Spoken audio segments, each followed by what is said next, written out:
नमस्कार, मैं हूं चित्रंजन कुमार और आप देख रहे हैं हमारा news channel true news TNBR। दोस्तों, सबसे पहले हम आप सभी लोगों को तहे दिल से धन्यवाद करते हैं कि आप लोगों ने इस चैनल को स्टार बनाने का सफ़र को तय करने में बहुत काफ़ी सहायता और मदद किया है।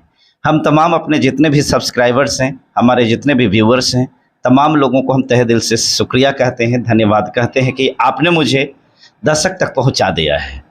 दोस्तों, आज का ये वीडियो बहुत ही खास होने वाला है। जैसा हर किसी को मालूम है कि अभी अपने देश का लोकतंत्र, अभी अपने देश का संविधान, अपने देश की स्थिति, अपने देश की कारवां, या कह सकते हैं कि अपने देश की हालात किस स्थिति में जा रहा है। हाल ही के दिनों में आपको पता होगा कि G20 शिखर सम्मेलन जो होना था भारत में, उसी से संबंधित कुछ अपडेट्स हैं। आप सबको मालूम होगा कि नरेंद्र मोदी जी जो अपने देश के प्रधानमंत्री हैं, शौचालय का उद्घाटन करते हैं वही जाकर के करते हैं, रेलवे की झंडी वही जाकर के दिखलाते हैं, जितना चीज़ भी होता है, गैस सिलेंडर टंकी लेकर के भी वही प्रचार करते हैं। मैंने जो भी काम करता है, करना होता है, वो सारा चीज़ों का क्रेडिट लेने में कहीं से भी कोई कसर नहीं छोड़ते। और जब कभी मौका मिलता है विरोधियों को, अपोजिशन को, तो उसे आड़ों हाथ लेना, उसे नीचा दिखाना, उसे प्रताड़ित करना, ये तमाम चीज़ों के लिए हम कह सकते हैं कि इन चीज़ों में वो कहीं से भी कोई कोर कसर नहीं छोड़ते हैं। अभी रिसेंटली हम इस चैनल में अपने एक मेहमान को, जो कांग्रेस पार्टी के जिला प्रवक्ता के रूप में हैं, हमारे जाने माने चेहरा आप सब जानते हैं, अशोक कुमार प्रियदर्शी जी, हमने इनको अपने इस ऑफिस में बुलाया, इस सेटअप रूप में बुलाया, इसलिए कि भाई जानना चाहते हैं कि ये शिखर सम्मेलन अपने देश के दिल्ली में, राजधानी में चल रहा है, लेकिन इसमें ऑपोजिशन को कहीं से कोई पूछ नहीं है, कहीं से कोई न्योता नहीं, कहीं से किसी भी प्रकार का कोई राय मशविरा नहीं। ऐसे लग रहा है कि देश किसी एक व्यक्ति का है।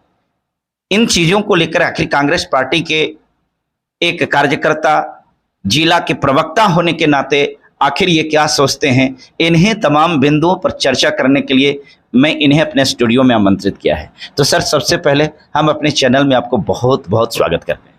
जी, मैं खुशकिस्मती समझता हूँ और TNBR चैनल का मैं आभार व्यक्त करता हूँ कि आपने कड़ी मेहनत कर करके आज एक सुंदर सा स्टूडियो जहानाबाद में आपका स्थापित है और आप बहुत बेहतर तरीके से आम जनमानस के बातों को चौथे स्तंभ के रूप में प्रस्तुत कर रहे हैं। इसके लिए मैं बहुत बधाई देता हूं TNBR को। थैंक यू, धन्यवाद। सर, ये बताइए, आखिर नरेंद्र मोदी जी को आपकी पार्टी से एलर्जी है, या फिर आपने ऐसा कुछ कर दिया है कि आप लोगों को कोई चीज में पूछ मत नहीं होती है? देखिए, लोकतंत्र में भारत का जैसा लोकतंत्र हमारा है, जैसा हमारा संविधान है, तो मैं उस संवैधानिक ढांचा के तहत मैं बात बताऊं तो पोजीशन और अपोजिशन यह संविधान का मूलभूत आधार है।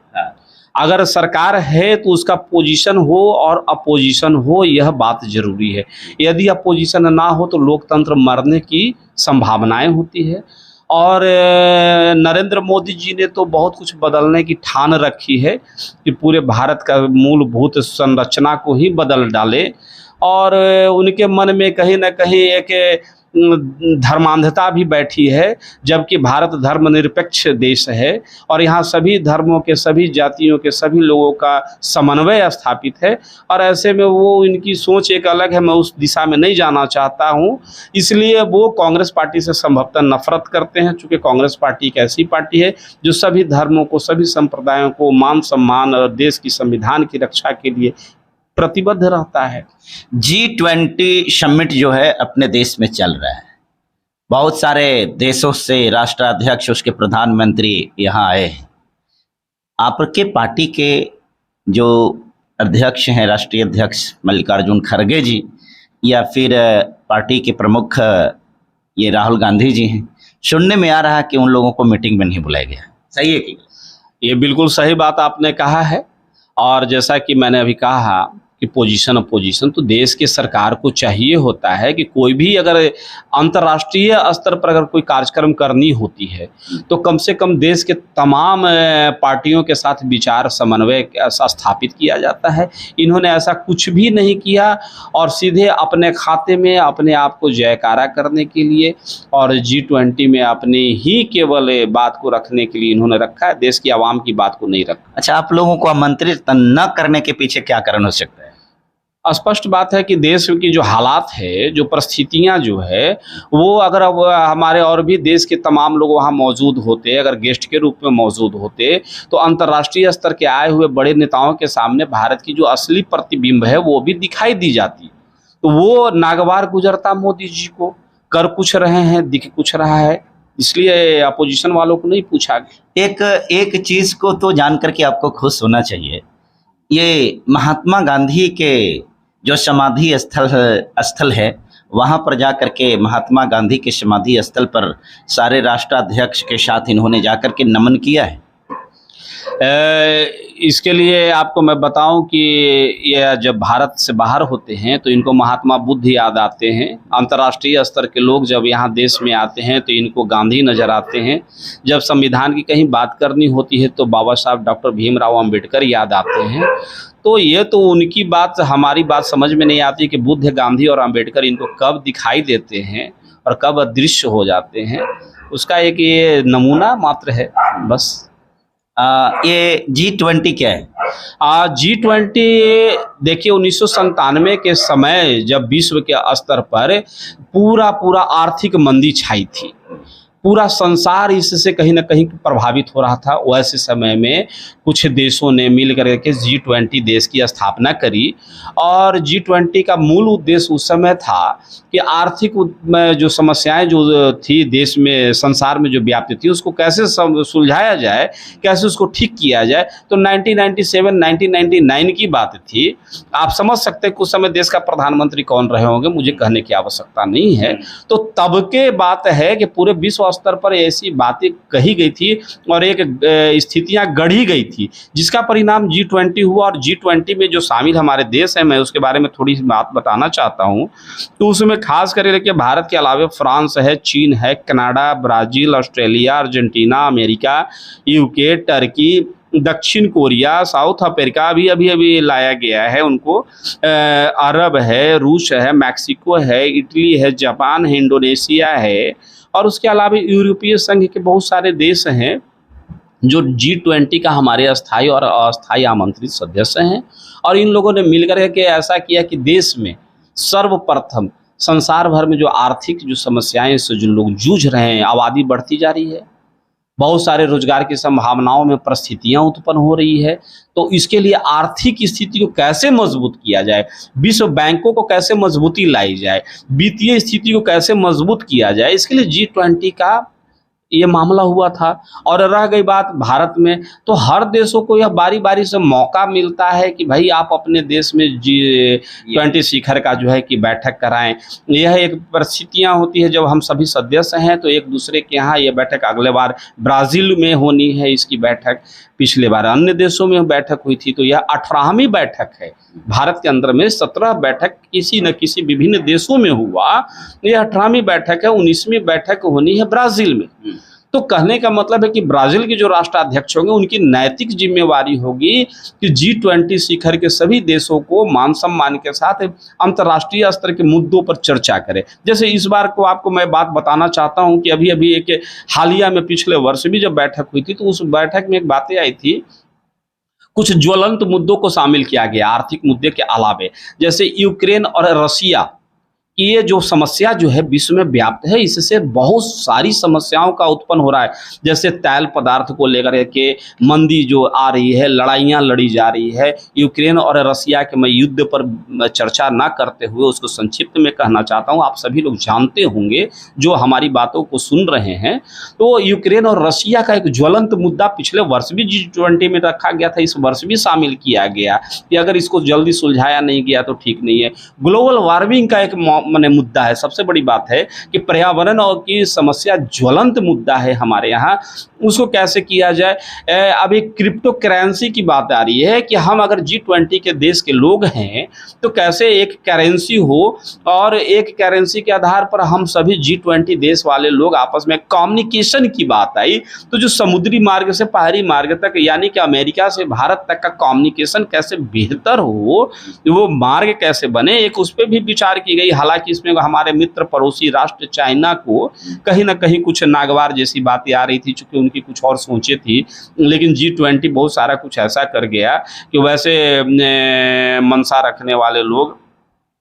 तो इस बार इस मीटिंग में ये जो G20 जो भारत में हो रहा है, इसमें चाइना से शी जिनपिंग और व्लादिमीर पुतिन जी ये दोनों इसमें शामिल नहीं हुए हैं जी, क्या कारण हो सकता है? देखिए उनको यह बात रशिया का तो अपना मामला चल रहा है, यूक्रेन का मामला है। उनका मानना है कि जब तक यूक्रेन की बातें को जब तक अंतर्राष्ट्रीय मुद्दे पर सुलझाने के प्रयास नहीं की जाती है तब तक उनकी अपनी परिस्थितियां उत्पन्न है, यह बात मानी जा सकती है। चाइना है जो उनके सारे एजेंसियों ने यह बात को देख लिया कि G20 बैठक में क्या निर्णय लेने वाले हैं, चूंकि उनके भी अंतर्राष्ट्रीय एजेंसियां हैं, तो यह स्पष्ट थी कि चाइना को जो है कि औंधे मुंह गिरना है। इसलिए ये बातों को देखते हुए और अपनी कई परिस्थितियों को बना करके वो बने शामिल ना होने। ये G20 शिखर सम्मेलन में ऐसा जानकारी है कि मीडिया वालों को कोई जगह नहीं दिया गया है, मीडिया वालों को कोई एंट्रेंस नहीं दी गई है। अमेरिका से भी जो भी पत्रकार लोग आए हुए थे, पत्रकारों की टीम आई हुई थी, तो उन्हें भी वहां तक नहीं पहुंचने दिया गया, उन्हें भी प्राइवेट वैन में कर करके अलग रखा गया। तो आखिर इस प्रकार के करके मोदी जी क्या दिखलाना चाह रहे हैं? देखिए हम लोग तो बिहार में बैठे हैं, देश के तमाम लोग और अंतर्राष्ट्रीय स्तर के तमाम लोग दिल्ली के पत्रकारों के द्वारा बाहरी दृश्यों को देख रहे हैं। हमने भी एक दृश्य देखा, वो मैं बयां करना चाहता हूं। लाल किला के बगल में जामा मस्जिद का एरिया है। जामा मस्जिद को खूबसूरती से G20 के नाम से बहुत सारे होर्डिंग बोर्डिंग लगा करके और लाइटिंग फाइटिंग पूरा लगाया गया। वहाँ के स्थानीय लोगों ने सोचा कि नहीं, अंतर्राष्ट्रीय स्तर के लोग आ रहे हैं तो दिल्ली मेरा खूबसूरत दिखे, इसलिए इस तरह का प्रबंध किया गया। मोदी जी ने भी बहुत अच्छा काम किया। वहाँ के जितने सारे झुग्गी झोपड़ियाँ थी, जो देश का ओरिजिनल हालात था, उस पे बड़े बड़े पर्दा लगा करके, बड़े बड़े होर्डिंग बोर्डिंग लगा करके उसको ढकने का प्रयास किया। यानी कि हमारे जो पिछवाड़े में जो आगे जो मैंने फटी पुरानी जो स्थितियाँ हैं उसको ढक करके रखने की कोशिश किया। रह गई बात, आपने मीडिया की बात कहा, मीडिया चौथा स्तंभ है। देश की मीडिया बिकाऊ हो सकती है, या कहीं ना कहीं मीडिया बिकाऊ नहीं है तो कहीं ना कहीं परेशानी में है कि मोदी के नेतृत्व में उनके आदेशों का पालन करने के लिए मजबूर है भारतीय सरकार के नेतृत्व की वजह से। लेकिन विश्व की अंतर्राष्ट्रीय स्तर की मीडिया मोदी के बस में नहीं है। वो तो आते तो वो सारा चीज़ों को वो दिखाते, सब कुछ करते। तो इन्होंने क्या किया, बहुत बारीकी से, बहुत संजीदगी से एक अपना सिस्टम लगा दिया कि मीडिया को जो है कि इससे बैन किया जाए, ताकि मूल बातें जो है वो सामने अंतर्राष्ट्रीय बाजार में ना चली जाए। तो जो भारत की हालात है, जो भारत की स्थितियां हैं, जो आर्थिक यहाँ की स्थितियां हैं, यहाँ की गरीबी, बेरोजगारी, भ्रष्टाचार जो चरम सीमा पर है, ये बात कहीं ना कहीं अंतर्राष्ट्रीय मीडिया के माध्यम से खबर ना बन जाए। इन बातों को देखते हुए बड़ा ही संजीदगी से इन्होंने प्लानिंग किया हुआ था। लोगों का कहना है कि मोदी जी काफी डरे हुए हैं। मोदी जी जो डरेंगे ना, क्यों? मोदी जी को डरने का कारण है कि आज झूठे वादे के ऊपर उन्होंने सरकार चलाने का काम किया। कभी उन्होंने कहा कि मैं भ्रष्टाचार मिटाऊंगा, काला धन वापस लाऊंगा, जन धन योजना करूंगा, बहुत सारे लोगों को बैंक के खातों में, गरीबों को खातों में 15 लाख रुपया दे दूंगा। मैंने बहुत सारी वादे उन्होंने 10 वर्षों में 10,000 वादे किए होंगे, लेकिन 10,000 नौकरियां देने का काम, 10,000 समस्याओं को सुलझाने का काम नहीं किया। इसके बाद जो इनको जो डर बनी है, अभी खास करके के डर बनी है, मैं नाम लेना चाहूँगा, मैं अपने राजनैतिक संत, जन जन के नेता आदरणीय राहुल गांधी जी का, जिन्होंने पिछले वर्ष 7 सितंबर 2022 को, जिनको पप्पू कहा जाता था, जिनको बहुत सारे अपशब्दों से प्रयोग किया जा रहा था, वह व्यक्ति चले गए स्वामी विवेकानंद पॉइंट जो कन्याकुमारी दक्षिण भारत में स्थित है, वहाँ वो गए और वहाँ से अकेले वो चल पड़े कश्मीर तक की यात्रा के लिए। और उन्होंने एक नारा दिया, भारत जोड़ो का नारा दिया। लोगों ने कहा कि भारत टूटा ही कहाँ है, लेकिन इन्होंने साबित किया कि भारत कहाँ कहाँ कमज़ोर है और कहाँ कहाँ टूट रहा है, कहाँ कहाँ धड़क रहा है। तो इन्होंने नारा दिया कि भारत जोड़ो यात्रा। आज भारत जोड़ो यात्रा की सफलता इतनी बढ़ चढ़ करके आ गई कि आज एक इंडिया महागठबंधन के रूप में भारत के तमाम बिखरे हुए राजनीतिक अपोजिशन के लोग एक मंच पर आकर के उन्होंने स्वीकार किया कि मोदी ने जो भय फैलाया, आक्रांत फैलाया, झूठी वादों की सरकार रखी, पुलिंदा जो किया, उसके खिलाफ जनता खड़ी है। और मोदी की सरकार को पिछले बार 63% वोट आई थी सर, और 67% वोट जो है अपोजिशन में था। और लोग कह रहे हैं कि भाजपा जनता के ऊपर मैंने है, तो जनता तो 63% और 37% का मैंने मार्जिन। एक तरफ अकेले मोदी, एक तरफ इंडिया गठबंधन में आपके बहुत सारे अलायंस। वही तो बता रहे हैं ना कि एक तरफ 63% और एक तरफ 37%। तो 37% ज़्यादा होता है कि 63% ज़्यादा होता है। और वे कारपोरेट घराने के तमाम बड़े हस्तियां मिल करके जो देश को एक मैंने यहाँ क्या कहते हैं कि उसको बिजनेस का एक देश बनाना चाहते हैं। और 2-4 बड़े कंपनियां जो हैं। राहुल जी प्रधानमंत्री बनेंगे कि नहीं? अब यह जनता तय करेगी। यह इंडिया महागठबंधन का कोई भी सिपाही यह नहीं कह सकता है कि हमारा प्रधानमंत्री कौन होगा। यह जनता तय करेगी कि हमारा प्रधानमंत्री कौन होगा। वो लोग तो भाजपा की तरफ से तो नरेंद्र मोदी जी घोषणा कर चुके हैं कि 24 में हम ही प्रधानमंत्री होंगे। देखिए, उनके यहाँ आरएसएस उनके पॉकेट में है, शिवसेना उनके पॉकेट में थी, बजरंग दल, बहुत सारे उनका दुर्गा वाहिनी, बहुत सारे आरएसएस का बहुत सारा ऑफशूट विंग है, जो सारे कुछ उनके पॉकेट में। आरएसएस वाले खुद त्राहिमाम है, नागपुर में बैठे हैं, वो भी परेशान है। मोहन भागवत जी को समझ में नहीं आ रही है कि क्या हो रहा है। आडवाणी जी इनके गुरु थे, इनको गोड़ लग करके पैर छू करके कि उनको दरकिनार कर दिया। मोदी क्या करेंगे? यह स्पष्ट है कि मोदी वन मैन आर्मी है, और वो जो चाहते हैं उनके पीछे जो कारपोरेट शक्तियां लगी है, तो निश्चित तौर पर मोदी वहां का प्रधानमंत्री के लिए अपने आप को दावेदार मानते हैं। देश की जनता मानती है कि नहीं, यह देखना है। कुल मिलाकर के G20 जो ये समिट हुआ, इसको आप सफल कहेंगे कि असफल?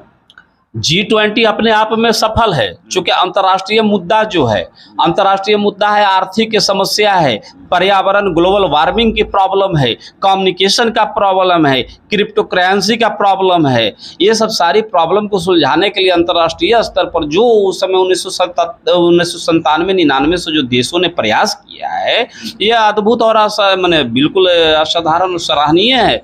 लेकिन ये अलग बात है जिस देश में हुई है उस देश का नेतृत्व है। मीडिया के बारे में आप लोग क्या सोच रखते हैं? मीडिया के बारे में यह सोच रखते हैं कि वर्तमान समय में 2 तरह की मीडिया हो गई। हमने तो पढ़ा कि अभी तक हमारे देश के लोकतंत्र को जिंदा रखने के लिए 4 स्तंभ है: न्यायपालिका, कार्यपालिका, विधायिका और मीडिया।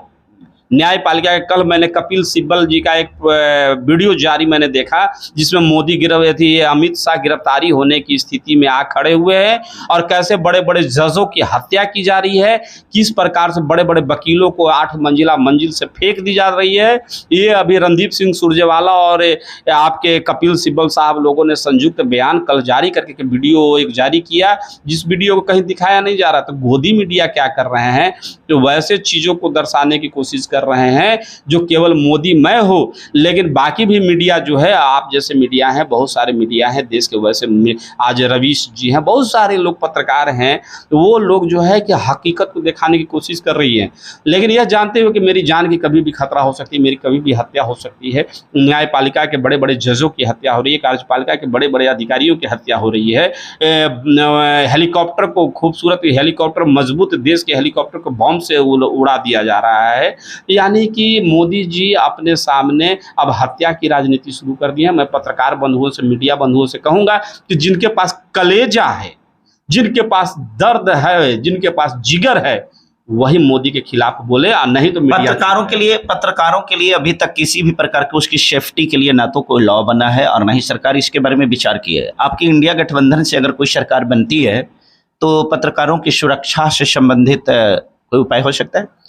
आपको मालूम होना चाहिए कि कांग्रेस की जब सरकार रही थी पूर्व के दिनों में, 70 साल 60 साल जितने साल की बात जनता करती है, आप एक मीडिया का नाम बताएं जिनका कि कहीं ना कहीं उनके असमत की या उनके सुरक्षा से खिलवाड़ की गई है।